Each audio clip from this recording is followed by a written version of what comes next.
Colonel साहब, आपसे बात शुरू करूंगा।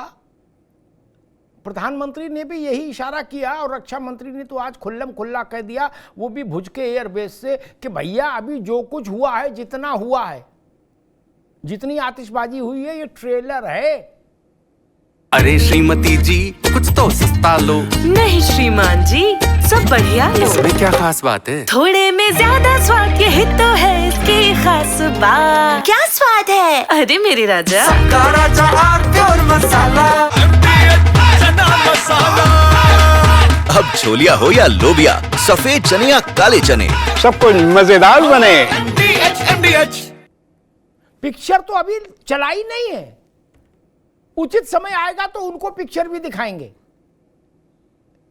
ये उचित समय कब आएगा, एक कैसा आएगा, एक दूसरा, और तीसरा ये पिक्चर कैसी होगी जिसका ट्रेलर इतना मतवाला है, उसकी पिक्चर कैसी होगी? गोपाल सिंह जी। सभी को नमन वंदन, भारत माता की जय। भारत माता की जय जी। अमिताभ जी, जो कुछ हुआ है वो सारे विश्व ने देखा है कि 23 मिनट के अंदर आतंकी गढ़ों को, ट्रेनिंग सेंटर्स को, उनके हेडक्वार्टर को ध्वस्त किया है भारत की सेना ने। और ये गर्व के साथ में हमारे राष्ट्राध्यक्ष, हमारे प्रधानमंत्री जी ने अपने उद्बोधन में भी कहा, और हमारे डिफेंस मिनिस्टर ने भी क्लियर शब्दों में कहा कि भारतीय सेना अब हर तरीके से, हर क्षेत्र में अपने राष्ट्र को सुरक्षा के लिए, महफूज रखने के लिए सुदृढ़ है, सचेत है, हर तरीके से कार्रवाई करने में सक्षम है जी। और ये तो एक ट्रेलर था, ये बिल्कुल आप सही कह रहे हैं, क्योंकि 4 दिन में, चौथे दिन में ही इसको युद्ध विराम कर दिया गया। उसके बहुत से कारण हैं, हर एक मंच पर चल रही है बातें, और मीडिया में तमाम बातें कही जा चुकी हैं।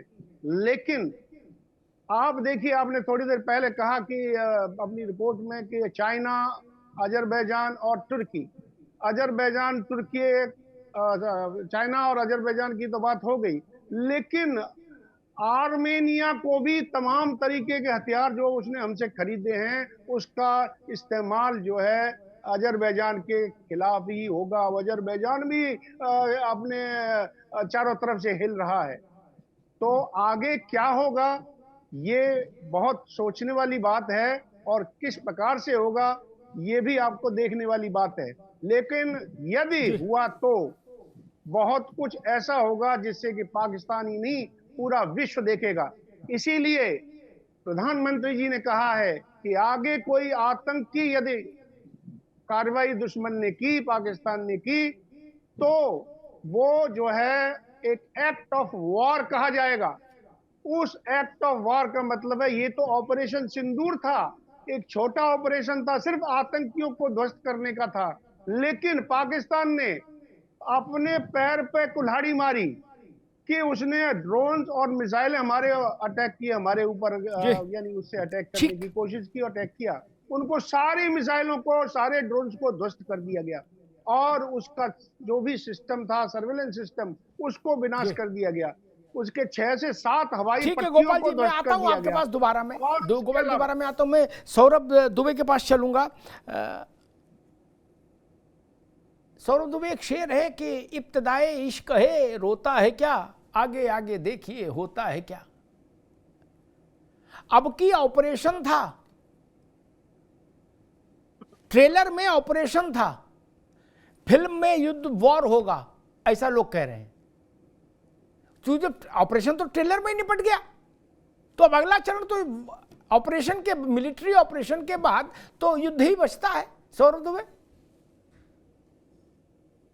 नहीं, बिल्कुल अमिताभ जी, जिस प्रकार से भारत की एक मजबूत तस्वीर हमने पिछले 4-5 दिन पहले देखी, वो पूरे विश्व के लिए एक नया उभरता शक्तिशाली भारत का स्वरूप था, जिसको पूरे विश्व ने देखा, और पूरे विश्व ने पहचाना कि वास्तव में ये जो भारत की शक्ति है, भारत का आकलन है, जो हम यूं ही नहीं कहते कि हम चौथी आर्थिक महाशक्ति बन गए हैं। हम आर्थिक महाशक्ति के साथ जो हमारी सेना का शौर्य है, जो सेना का पराक्रम है, वो भी पूरे विश्व में जिस प्रकार से हमने डंका बजाया, उसमें कहीं ना कहीं जो जितने भी देश थे पाकिस्तान के साथ, उनका चेहरा भी पर्दाफाश हुआ और उन्होंने खुल करके देख लिया कि कितना खतरनाक भारत का स्वरूप है। अगर भारत की कोई आंख उठा करके भारत की तरफ देखता है, यही वजह थी कि सारा की सारा निशाना उन्होंने पाकिस्तान के कंधे पर रख करके बंदूक चलाई। खुल करके वो एक्सपोज तो हुए, लेकिन युद्ध की स्थिति नहीं बना पाए। ये खुल करके नहीं कह पाए कि हम भारत से जो है भारत से लड़ाई में हम भी साथ रहे थे, बल्कि उल्टे पांव दबा करके, जिस प्रकार से अमेरिका के ट्रंप को देखा हमने, उछल कूद मचा रहे थे, इस डाल से उस डाल, उस डाल से इस डाल, वास्तव में वो पहले जो है अब वो वापस में बैकफुट पर आ गए। टर्की को भी हमने देखा, टर्की का क्या बुरा हाल हुआ है। चाइना को हमने देखा कि चू से चा नहीं किया, पीछे से तो हथियार सप्लाई किया, सैटेलाइट सप्लाई किया, ड्रोन सप्लाई किया, लेकिन जब पाकिस्तान बुरी तरह से पिटा गया, उसके बाद उसने एक शब्द नहीं बोला। तो ये दिखाता है कि जो आदरणीय राजनाथ सिंह रक्षा मंत्री ने जो बात कही है, ये जो ट्रेलर था, जो ट्रेलर आपने रातों रात का ट्रेलर देखा है, ये ट्रेलर हमने दिखाया नहीं था, ये प्रतिक्रिया में देखा आपने। ये सिर्फ और सिर्फ आपने रात को चीटिंग की, धोखेबाजी की, और धोखे का जो जवाब मिलता है वो किस प्रकार से भारत देता है, ये मात्र जो है 2 दिन के अंदर पूरे विश्व ने देख लिया। अब अगर पिक्चर की हम बात करते हैं कि जिस प्रकार से पिक्चर तो अभी बहुत लंबी है, पिक्चर अभी पूरी बाकी है, ये तो सिर्फ एक ट्रेलर था, और वो जो पिक्चर जब आएगी तो ये मान करके चलिए आप कि जिस प्रकार से अभी तो हमारे यहाँ कुछ जो अस्त्र शस्त्र का प्रयोग हुआ, उतने में ही पाकिस्तान निपट गया। अभी तो हमने अपने हाथ नहीं खोले, बाजुएं नहीं खोली, हमारे सैनिक जो हाथ बांध मुट्ठी बांध करके तैयार थे कदम ताल करने के लिए, वो तो अभी खड़े के खड़े रह गए। ठीक है सर, मैं आता हूं, दोबारा आता हूं, मैं धर्मेंद्र जी के पास चलूंगा। धर्मेंद्र जी, एक बात तो है, डोनाल्ड ट्रंप के बयान पर विपक्ष के भीतर एक उत्साह का संचार हुआ था अंदरूनी तौर पर, क्या कि चलो गुरु, ट्रंप ने फंसा दिया इनको, नहीं अब बोलो। ट्रंप कह रहा हमने कराई मध्यस्थता, 72 घंटे तक वो रहा कि वैसे मुंह में मिश्री घुल रही हो, बोले आनंद है गुरु, अब फंस गए ये सब हैं। अब बोले भाजपाई चाचा ट्रंप का क्या कर हुए, लेकिन ट्रंप तो ट्रंप, वो 360 डिग्री घूम गए, बोले मैंने कभी कहा नहीं कि मैंने मध्यस्थता कराई, मैंने कराई भी नहीं। धर्मेंद्र जी, अमिताभ जी, सारे लोग इसी पर हमारे घेर रहे थे सरकार, मोदी को, मोदी की सरकार को, भाजपा को, और इसी पे लानत भेजी जा रही थी कि हाय राम ट्रंप ने दखल दी, ट्रंप ने दखल दी। अब किस प्रेरणा से, किस प्रभाव में, किस दबाव में, किस अभाव में चाचा ट्रंप पलट गए, ये चाचा जाने क्या। लेकिन विपक्ष के लिए तो एक असहज स्थिति पैदा हो गई, नहीं धर्मेंद्र जी? अमिताभ जी नमस्कार, सभी पहले जी भैया नमस्कार, और आपके व्यूअर्स को, दर्शकों को भी। देखिए अमिताभ जी, ये ट्रंप है कौन? भाई, भारत की आत्मा पर हमला हुआ, भारत के निर्दोष नागरिकों की हत्या हुई और आतंकवादियों ने की। हमने किसी देश के खिलाफ जंग नहीं छेड़ा था, हमने हमारे किसी नेता का, सरकार के किसी मुखिया का, सेना के किसी प्रमुख का ये बयान कभी नहीं आया कि हम युद्ध में जा रहे हैं, हिंदुस्तान युद्ध में जा रहा है। सबने कहा जो आतंकी आए हैं उन आतंकी अड्डों को, ठिकानों को दुनिया में जहां भी होंगे मिटाएंगे, मारेंगे। और हमारे सेना का शौर्य का पराक्रम था कि करके दिखाया भी, और आगे भी। जब तक आतंक न खत्म हो जाए, आतंकी एक भी जमीन पर, एक भी व्यक्ति जिंदा हो आतंक पैदा करने वाला, तब तक हमारे सेना का अभियान रुकना नहीं चाहिए, तब तक ये ऑपरेशन सिंदूर बंद नहीं होना चाहिए। हम सब लोग सरकार के साथ, सेना के साथ है। लेकिन ट्रंप पप्पा कहां से आया? इसने क्यों 2 घंटे पहले ट्वीट किया सीज फायर, और सीज फायर का बयान हमारे यहां से आने लगा?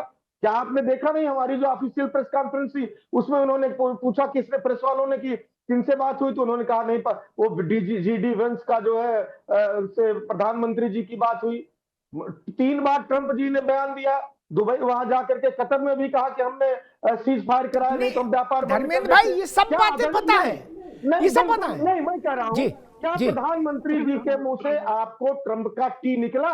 जो माय फ्रेंड ट्रंप करते रहते थे, एक बार भी इन बीच में ट्रंप का नाम आया कि ट्रंप झूठ बोल रहा है?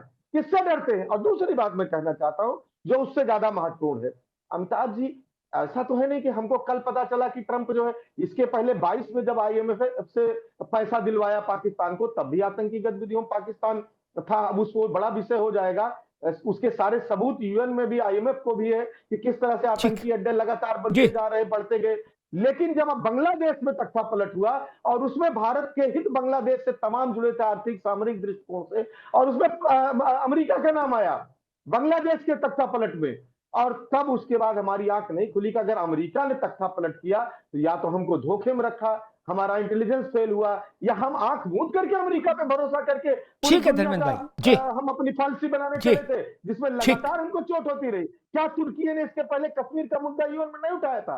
क्या उसने इसके पहले नहीं कहा था कि हम पाकिस्तान के ज्यादा नजदीक है? क्यों हम तुर्की से व्यापार बढ़ाने की बात करने लगे? क्यों भारत सरकार प्रोत्साहन दे रहा था कि तुर्की से हमारे व्यापार हो?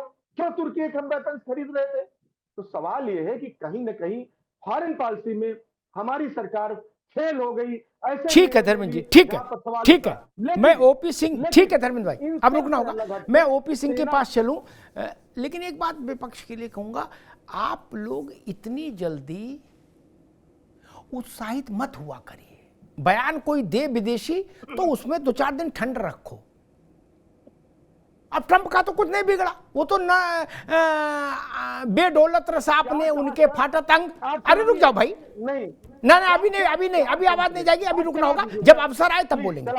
नहीं, जब अवसर आएगा तब बोलेंगे। ठीक, आपने उनके नाम की कंठीमाला गले में क्यों डाल ली? पूरा विपक्ष आ गया था मैदान में, बोले ट्रंप का ट्वीट देखो, ट्रंप पलट गए। अब क्या करोगे? भारत ने, आप बीच में नहीं यार धर्मेंद्र जी, आप मेरे बहस का तरीका जानते हो, कोई अंताक्षरी थोड़ी नाम आप खेल रहे हैं। आपको अवसर दिया ना, फिर अवसर आएगा तब तक लिख लो क्या बात कहनी आगे। अंताक्षरी नहीं करो प्रभु ना, ये नहीं। ट्रंप के नाम की माला आपने गले में डाली, आपको लगा ये ट्रंप कार्ड आ गया है। ट्रंप नहीं, ट्रंप कार्ड आ गया है। वो पलट गए चाचा, अब क्या करोगे? इसीलिए मैं कहता हूं कि पहले चीजों को, और भारत के संदर्भ में भारत की सरकार पर भरोसा करो। भारत के विदेश मंत्रालय ने ट्रंप के सारे दावों का खंडन किया, ऑफिशियली किया, उस पर भरोसा नहीं हुआ विपक्ष को। वो बोले नहीं, ट्रंप का ट्वीट देखो, अब पलट गए ट्रंप। अब लगाओ ट्रंप को फोन कि चाचा तुमने हमको गच्चा क्यों दिया। इसलिए मैं कहता हूं, जब युद्ध की परिस्थिति हो, तनाव की परिस्थिति हो, तो भारत की सरकार क्या कह रही है उसी को सुना जाना चाहिए। उसी को सपा सुने, उसी को बसपा सुने, उसी को कांग्रेस, उसी को लोकदल, उसी को जनता दल। ठीक, तब देश पार्टियों में विभाजित नहीं होना चाहिए। जो गवर्नमेंट ऑफ इंडिया बोल रही है, भारत की सरकार बोल रही है, उसी को सच मानिए। क्या तुर्की का राष्ट्रपति बोल रहा है, क्या अजरबैजान वाला बोल रहा है, और क्या चाइना बोल रहा है, और क्या ट्रंप बोल रहा है, इसकी उसमें मत पड़िए। इसीलिए मैंने प्रश्न पूछा था। अब देखेंगे कि आप इससे क्या सबक सीखे हो। अगली बार कोई ऐसी परिस्थिति बनेगी तो आप उससे प्रभावित होंगे कि नहीं। हमारा देश जो कह रहा है हम उसको नहीं सुन रहे।